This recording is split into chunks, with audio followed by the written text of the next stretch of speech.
मेरे प्रिय बच्चों, आज मैं आप सभी को कक्षा 10 की पोयम जिसका नाम है अमांडा, इसका लास्ट स्टेंजा बचा है, स्टेंजा नंबर 7 मैं आप सभी को पढ़ाने जा रहा हूँ। आप सभी लोग ध्यान से देखिए। देखिए भैया, स्टेंजा नंबर 7 है, stop that sulking at once Amanda, you are always so moody Amanda, anyone would think that I nagged at you Amanda. देखिए भैया, एक एक वर्ड का अर्थ देख लेते हैं। स्टॉप मीन्स रुकना या बंद करना।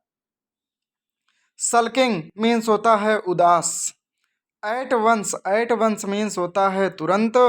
अमांडा उसका नाम ही है, आप जान ही रहे हैं। तो एक लाइन का अर्थ देख लेते हैं भैया।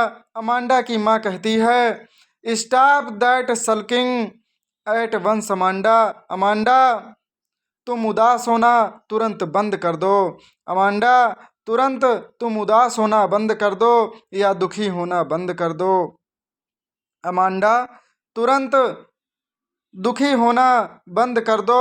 You are always so Moody.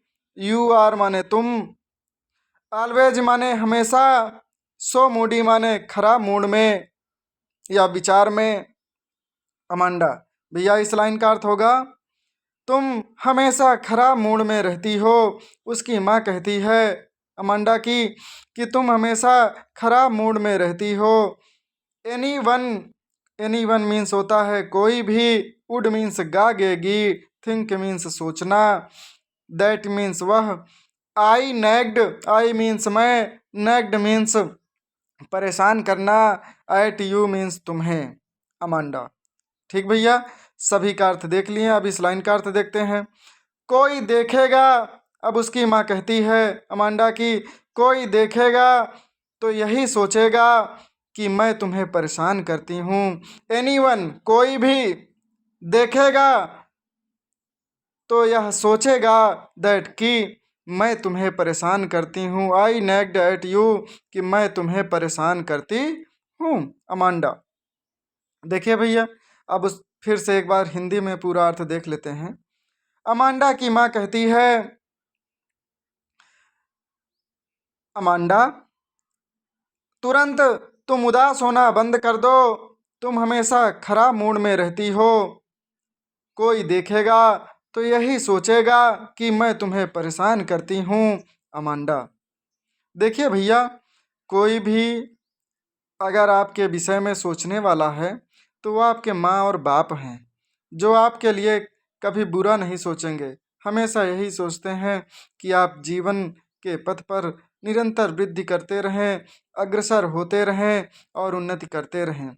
इसलिए अगर कोई भी माँ बाप आपको कुछ दिशा निर्देश करता है तो उनकी आज्ञा का पालन करिए।